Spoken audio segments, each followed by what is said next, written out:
चलिए आगे बढ़ते रुक कर लेते बड़ी खबर का। दिल्ली से ये बड़ी जानकारी, सिसोदिया से पूछताछ कर सकती है ईडी। मनीष सिसोदिया से जेल में फिर से पूछताछ संभव है। 20 मार्च तक न्यायिक हिरासत में मनीष सिसोदिया। आपको बता दें कि शराब घोटाले के आरोपी हैं मनीष सिसोदिया और इसको लेकर मनीष सिसोदिया की मुश्किलें लगातार बढ़ती हुई नजर आ रही हैं। 20 मार्च तक न्यायिक हिरासत में है। शराब घोटाले के आरोपी हैं मनीष सिसोदिया। शराब घोटाले में बड़ा एक्शन यहां पर देखने को मिल रहा है ईडी का। आज पूछताछ है। बड़ा सवाल है पूछताछ में आखिर ईडी को क्या मिला, साथ ही क्या अब सिसोदिया को बेल मिलेगी या फिर जेल होगी। शराब नीति घोटाले में ईडी का एक्शन लगातार देखने को मिल रहा है। ईडी ने 6 घंटे तक पूछताछ की। व्यापारियों से 100 करोड़ की रिश्वत का आरोप है। अरुण रामचंद्र पिल्लई और अमनदीप को इस केस में गिरफ्तार किया गया। साथ ही आपको बता दें 11वीं गिरफ्तारी अब तक हो चुकी है। तो देखिए ईडी का शिकंजा जो कसा हुआ है मनीष सिसोदिया पे, न्यायिक हिरासत में 20 मार्च तक वो रहने वाले हैं और इस केस में 11वीं गिरफ्तारी हो चुकी है। बड़ी जानकारी ये कि एक बार फिर ईडी पूछताछ करने के लिए पहुंच सकती है। मनीष सिसोदिया से एक बार फिर हो सकती है पूछताछ।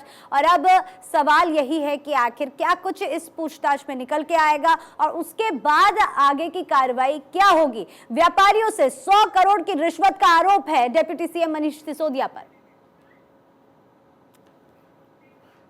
इस बीच आपको एक और बड़ी खबर बता दें, बीआरएस नेता के कविता को 2 दिन की मोहलत मिल गई है। के कविता से 11 मार्च को अब ईडी पूछताछ करेगी। हालांकि आपको यह जानकारी दे दें कि आज पूछताछ होनी थी, लेकिन अब के कविता को मोहलत मिल गई है। 11 मार्च को ईडी उनसे पूछताछ करेगी। तो देखिए बड़ी जानकारी यहां पर आप तक पहुंचा रहे हैं। दिल्ली शराब घोटाले में होगी पूछताछ। दिल्ली पहुंच चुकी है के कविता। तेलंगाना सीएम केसीआर की बेटी है के कविता, जिनसे अब ईडी पूछताछ करेगी। 2 दिन की मोहलत उन्हें मिली है, क्योंकि पहले जो समन ईडी ने जारी किया था उसके अकॉर्डिंग आज पूछताछ होनी थी, लेकिन अब 2 दिन की मोहलत मिली है के कविता को। 11 मार्च को करेगी अब ईडी उनसे पूछताछ। ईडी का एक्शन लगातार जारी है, जहां एक और सिसोदिया की टेंशन बढ़ती जा रही है। 20 मार्च तक वो न्यायिक हिरासत में है, तो वहीं आपको बता दें कि के कविता से भी अब पूछताछ करेगी ईडी। 2 दिन की मोहलत उन्हें मिल चुकी है।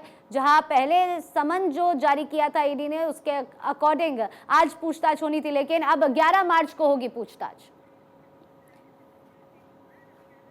और रवि यादव हमारे साथ इसी खबर पर ज्यादा जानकारी के साथ जुड़ चुके हैं। रवि, आपसे जानना चाहूंगी, एक और 20 मार्च तक न्यायिक हिरासत में है मनीष सिसोदिया, उनसे भी पूछताछ कर सकती है ईडी, तो वहीं दूसरी ओर के कविता को 2 दिन की मोहलत मिल चुकी है।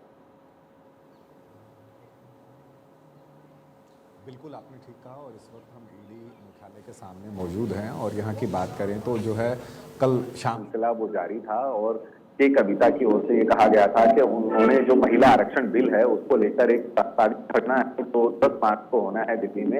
इसके चलते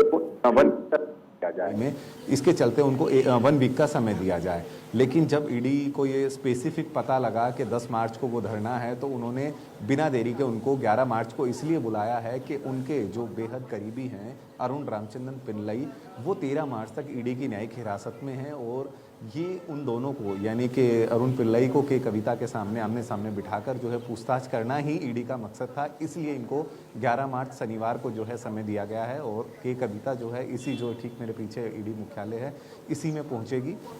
और दूसरी यदि बात करें इसी केस की, शराब घोटाले की, जिस तरह से जो आरोपी बनाए गए हैं दिल्ली के पूर्व डिप्टी चीफ मिनिस्टर, उनसे आज ईडी तीसरे दिन पूछताछ करेगी। और ये जो पूछताछ है ये फिर से एक बार तिहाड़ जेल में होगी और 6 सदस्यीय टीम जो है आज एक बार 11 बजे फिर वहां पहुंचेगी। और ऐसी संभावना जताई जा रही है कि जिस तरह से 100 करोड़ का जो एक ट्रांजैक्शन है उसको लेकर जो हैदराबाद से तार जुड़े हैं और जो अरुण पिल्लई है उनको जो है आमने सामने बिठाया गया था परसों की बात करें तो अब ये ऐसी संभावना जताई जा रही है और सूत्र बता रहे हैं कि शायद ईडी जो है आज मनीष सिसोदिया को गिरफ्तार करे, क्योंकि उसमें मनी लॉन्ड्रिंग है और 100 करोड़ के लेन देन का जो है मामला वो सामने आ रहा है। तो अब इस केस में, यानी कि लीकर स्कैम दिल्ली में, ईडी का रोल बेहद महत्वपूर्ण है। हालांकि ये जांच और ये शुरुआती मामला जो है सीबीआई ने दर्ज किया था, लेकिन अब ईडी की एंट्री होने के बाद सभी आरोपियों की धड़कनें बढ़ी हुई है और उनकी मुश्किलें लगातार बढ़ने वाली है। क्योंकि के कविता, बेशक उनको 2 दिन की मोहलत मिल गई हो, लेकिन उनकी मुश्किलें इसलिए कम नहीं नहीं होगी, क्योंकि अरुण रामचंद्र पिल्लई जो है उनसे 11 बार पूछताछ हुई है, मैं आपको बता दूं,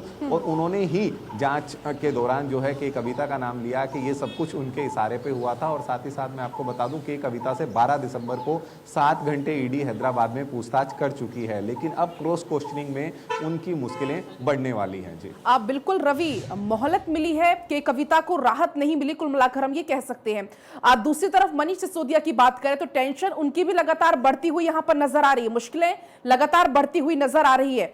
बड़ा सवाल यह भी बना हुआ है, क्या बेल मिलेगी या जेल होगा, क्योंकि जानकारी के मुताबिक आज हो सकता है कि मनीष सिसोदिया की गिरफ्तारी भी हो जाए।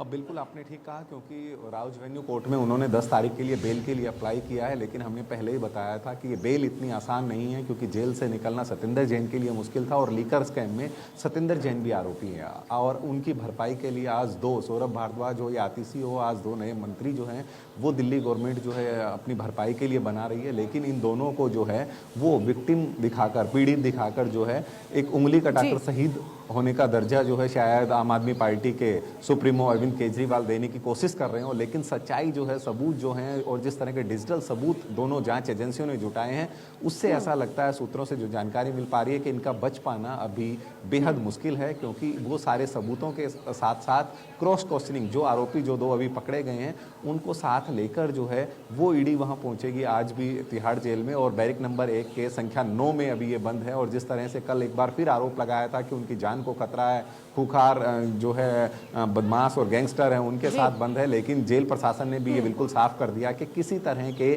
जो है भारी भरकम बदमाश और गैंगस्टर के साथ उनको नहीं रखा गया, और वो पूरी तरह से महफूज है। यानी कि हर वो एक कार्ड, विक्टिम कार्ड खेलने की कोशिश आम आदमी पार्टी की तरफ से बेशक हो रही हो, लेकिन जी बिल्कुल रवि, और वहीं दूसरी तरफ ईडी भी लगातार एक्शन में नजर आ रही है। आप नजर इस पर रखिएगा, आगे भी आपसे अपडेट हम लेते रहेंगे। बहुत बहुत आपका फिलहाल शुक्रिया।